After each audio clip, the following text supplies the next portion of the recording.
Hello everyone, in today's video we're going to be going over Major Hurricane Ida, which is currently in the Gulf of Mexico, and it will be making landfall with Louisiana quite soon. Currently it's a Category 4 storm. Overnight it went up to high-end Category 4 status. Right now it has sustained winds of 150 miles per hour, and who knows, we might be dealing with gusts inside of the storm going up closer to that Category 5 status. From now until the next couple of hours, it looks like this will sustain its Category 4 strength, probably dip down to Category 2 or 3 once it makes landfall, and then eventually it'll become mostly a rain event inland for parts of the Tennessee Valley and the Mid-Atlantic and the Northeast. So we're going to be covering this storm as well as quickly giving you an overview of the other 4 systems. So we have a total of 5 systems out in the Atlantic right now. So we're going to give you an update on all of those, but mostly focusing on Major Hurricane Ida. Here's a look at the National Hurricane Center page.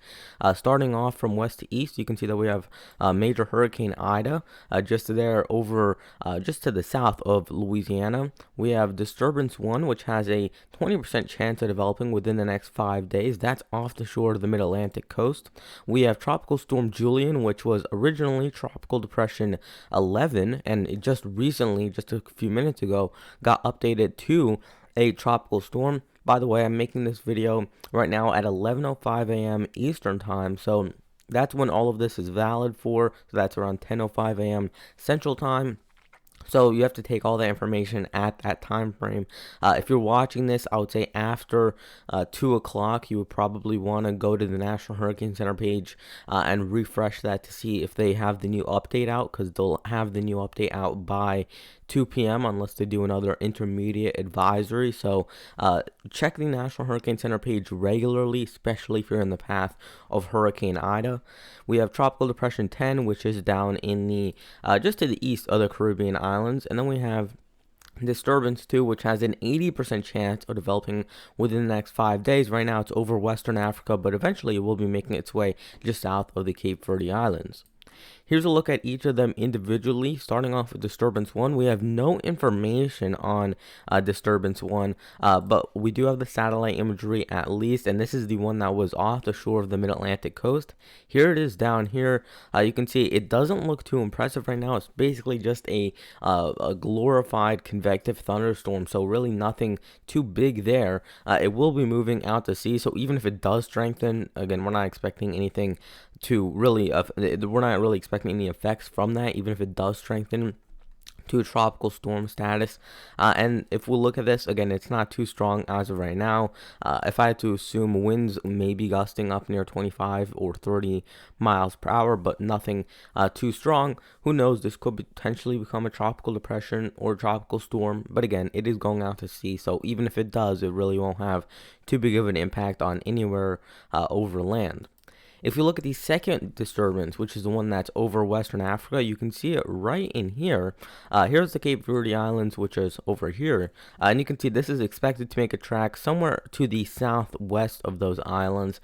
It's located between 8 and 13 degrees north by 19 to 25 degrees west. So that's basically the range of convective thunderstorm activity that we have right now. We don't know the maximum winds or the minimum pressure because it's not an official tropical depression or tropical storm as of now, but we do know that it's moving west at about 15 to 20 knots, which would be around 18 to about 23 miles per hour or something around there. So it's moving at a fairly fast clip further to the west, so that means that it'll probably be strengthening quite soon. This is a fairly favorable environment down here in these eastern Atlantic waters for development. So the good news, the one good bit of information from this is that this will all be out to sea.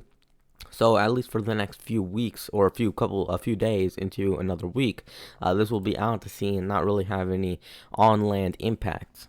Starting off with the tropical depressions and tropical storms now, you can see that we have Tropical Depression 10, which you have the forecast in the bottom right. You can see that it's expected to move basically straight to the north of where it is now. So a northward track is expected. We have the Leeward Islands further to the southwest of the storm, and then you have Bermuda, which is to the west of the system. It looks like it's going to dodge all of those and just move to the north, so that is good news. It's located at 18.8 degrees north by 50.2 degrees west. Maximum winds of about 35 miles per hour. Minimum pressure of 1,008 millibars, moving north at about 12 miles per hour. So this one's also going to be out to sea. Looking at Tropical Storm Julian, which is the next tropical storm that we've had, the most recent one that we've had since Ida. This one will also be out to sea. You can see the track in the bottom right as well. It's expected to sustain tropical storm status, but if you look at this, here's Newfoundland over here.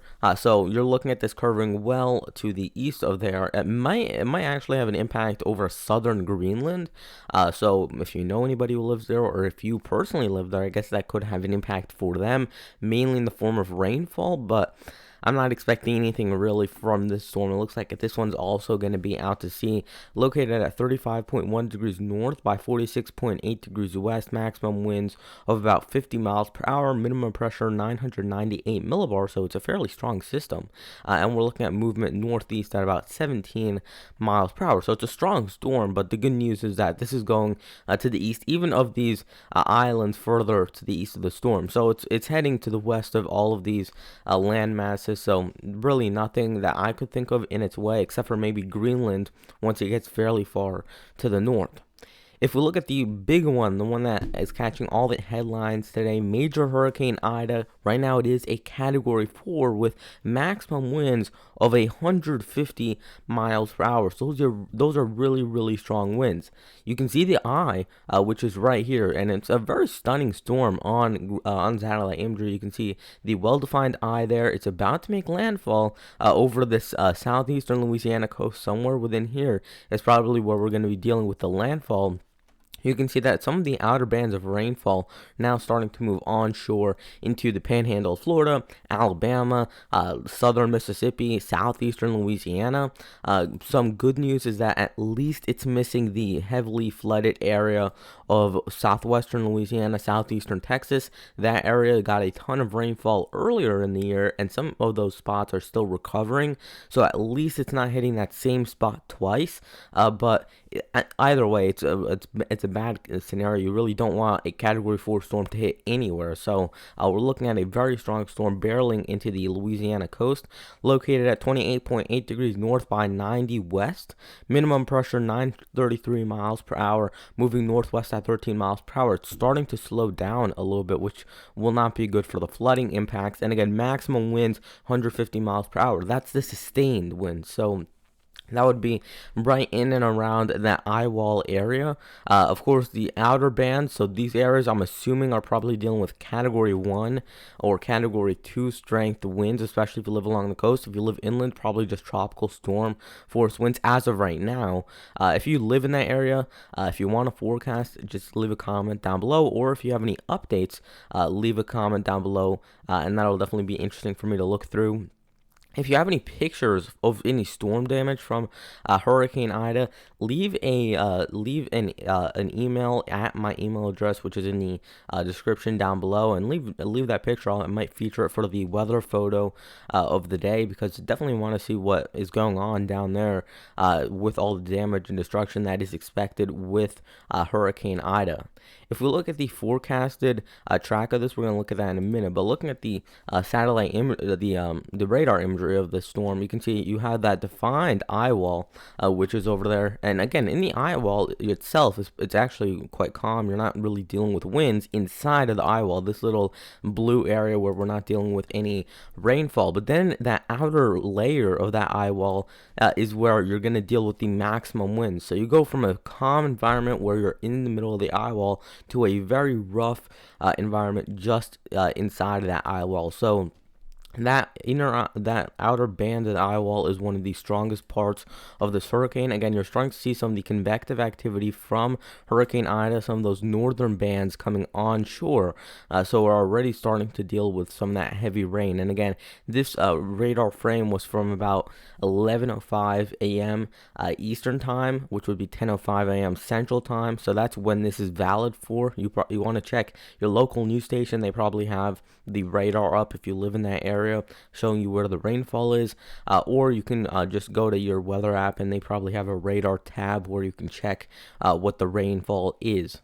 Looking at the key messages for the storm, I'm not going to read them out right here, but if you want to, you can pause the video and read them out for yourself. Mainly, they're talking about the threats of strong winds, rainfall, and flooding from storm surge, which we're all going to cover in just a couple moments.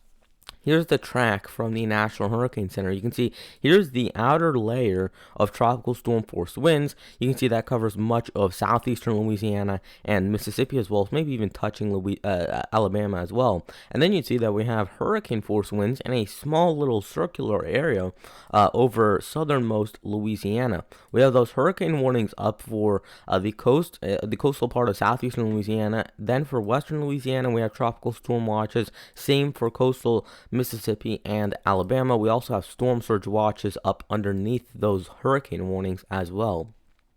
We're expecting this to weaken down to either a Category 1 or a Category 2 as we get later today. So by this afternoon, it should be much weaker since it is going over land. Monday morning is when it's going to start to impact these areas inland. So it'll be a tropical storm by that point. Then by Monday afternoon, it becomes a tropical depression. And after that, it stays as a tropical depression all the way until we hit Friday morning, when we're expecting it to become a tropical storm again in the Gulf of Maine, and then that'll move into Nova Scotia presumably and cause some issues over there, probably mostly in the form of decent winds and also some flooding as well. But this will be a fairly big rainmaker. You can see that by Tuesday it'll be in the Tennessee Valley. By Wednesday it'll start to approach West Virginia and Western Virginia, and then by Thursday it'll be over the coastal northeast by that point as a tropical depression.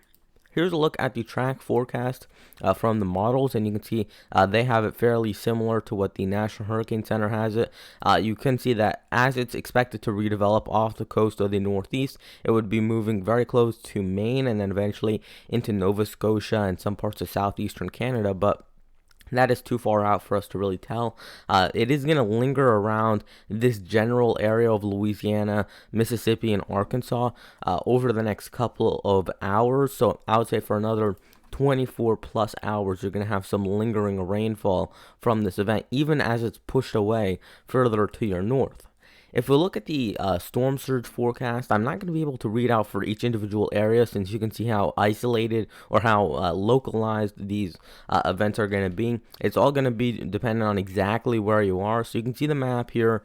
You can find your location, and you can see that we have some areas, especially for the areas that are just east of the landfall zone. So landfall is expected to be right here, and you can see that just to the east of there is where we have that 12 to 16 foot area of storm surge. And this is not good news, because these areas are near sea level, so either around 0 feet above sea level, so right even with the sea, or they're actually below sea level. So 12 to 16 feet of standing water added on to another 15 inches of expected rainfall.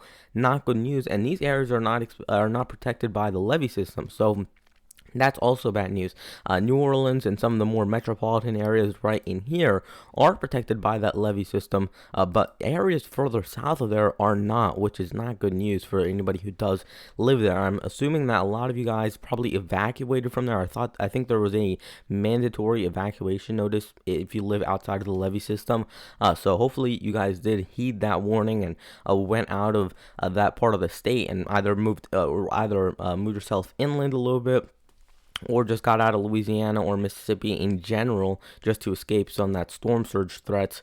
It looks like that is going to still be a threat at least for the next 12 to 24 hours. So you want to stay put wherever you are. It's too late to evacuate as of right now, so you're going to probably have to kind of just stick it through with the storm if you haven't already evacuated. You can see that along the coastal parts of Mississippi, Alabama, and Florida, we're looking at anywhere from about 1 to 3 to 6 to 9 feet of storm surge. So it's going to be very localized.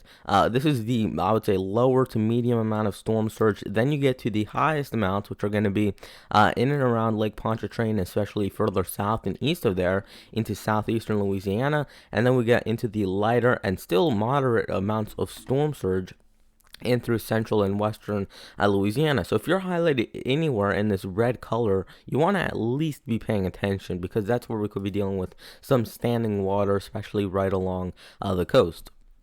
Here's a look at the total rainfall forecast over the next 5 days. You can see that in the light green, that's 1 to 2 inches, 2 to 4 inches in the green, the darker green, 4 to 6 inches in the yellow, 6 to 10 in the orange, 10 to 15 in the red, 15 to 20 in that pink color. So you can see that southeastern Louisiana, the area that's getting the most storm surge, and also the area that's getting the most rainfall. So that's not a good combination right there. So even if you don't get affected by that storm surge, you're still dealing with 10 to 15 inches of rainfall coming within a 12 to 24 hour period. Definitely not good news for those areas. Once you get inland, if you live in the Tennessee Valley or basically anywhere within this stripe here through the central Appalachians, you're looking at 2 to 4 inches of rainfall, and then even in that yellow color 4 to 6 inches plus of rainfall. And that extends for some parts of Kentucky, West Virginia, Ohio, Virginia, Maryland, Pennsylvania. So that is a ton of rainfall, especially for those areas that could cause some flooding within those spots. So it's definitely nothing that's going to compare to what's happening down in Louisiana, Mississippi, and Alabama, but still something that you want to keep your eye on because all the attention is focused over, again, the central Gulf Coast, which it should be because that's the main impact zone. But some people aren't even getting the notice that there will be rain later this week that could cause some flash flooding within these areas. So you just want to be careful. Nothing, of course, to evacuate over at this point, but if you know that your area is flood prone, you at least want to take some precautions, even if you don't live along that Gulf Coast area. Taking a look at the chances of flash flooding, you can see that we have a 50 to 100% chance or a high risk within southeastern Louisiana, and then we even have a 20 to 50% chance in that moderate risk zone for parts of Mississippi and Louisiana, as well as Tennessee and Kentucky. So I would say if you're anywhere above that yellow area, which is that slight risk, so if you're in a slight, moderate, or high risk, you at least want to be paying attention to this storm, especially if you're in that red moderate zone or that pink high zone. So you want to kind of pay attention to that, especially if you live within those areas. Looking at the intensity forecast, you can see right now it's a high-end Category 4. It's expected to weaken quite precipitously into a tropical storm over the next 24 hours. And again, that's because it's making landfall, so of course it's going to weaken because it's not going to be on water anymore. And then it should ride out as either a low-end tropical storm, but more likely a high-end tropical depression. And we might see a little bit of a spike later towards the end of this as it moves into the Gulf of Maine, off the coastal northeast area, and as it starts to redevelop, it might turn back into a tropical storm. We're not sure about that as of right now, however. Taking a look at the aircraft recon data that they did. This is the one that they did earlier this morning. The one that they're doing right now, they're having another one go into that storm, so you can check that out. I found this on tropicaltidbits.com, which is a great website if you want to know anything about the tropics or these hurricanes. That's how I find most of these graphics. But you can see that they found Category 5 force winds at that flight level in this kind of color. I'm not sure what to classify that as, but kind of a dark pink, I guess you could say. That last color on that bar right there is what they found right along the center of the storm and just to the southeast of the center. And then you see a lot more of those pinks, which indicate Category 3 or Category 4 status winds in most of that storm. So even though you found Category 5 winds at the flight level, which would be, I would believe, around 10, 20, 30,000 feet up, and that's not necessarily going to translate down to the surface. So we're looking at surface winds, which got up near 140 knots, not 140 knots, but 140 miles per hour to 150 miles per hour, and that's sustained. We might have some gusts up to Category 5 strength, but right now the sustained winds are at Category 4 strength. And again, you can see this was taken right before it's making landfall. So this wasn't actually even that long ago when they found these Category 4 and even Category 5 gusts at flight level. And again, that's at flight level, so it's not going to be as strong down at the surface, but still something that you want to pay attention to. This is the first big major hurricane that we've seen like this so far this hurricane season, or this is probably the first Category 3, Category 4 storm that we've seen impact the United States so far this year. So definitely you want to pay attention to the storm. This is a dangerous event. Again, if you have any pictures from the storm, send them over to my email address, which is down in the description, and I'll potentially feature you guys in the weather photo of the day. It's always interesting to see some of those storm photos. I saw some from from Hurricane Henry when it made landfall in the Northeast. Some of you guys sent over your storm photos, and those were cool to look at, and I featured some of them on the video as well. So if you have any, leave them at the email address in the description. Also, if you have any questions or if you want a forecast, if you live within this area, leave a comment down below, and I'll be responding to pretty much all of your comments. So that is going to wrap it up for today's video, and I'll see you guys in the next one. Goodbye.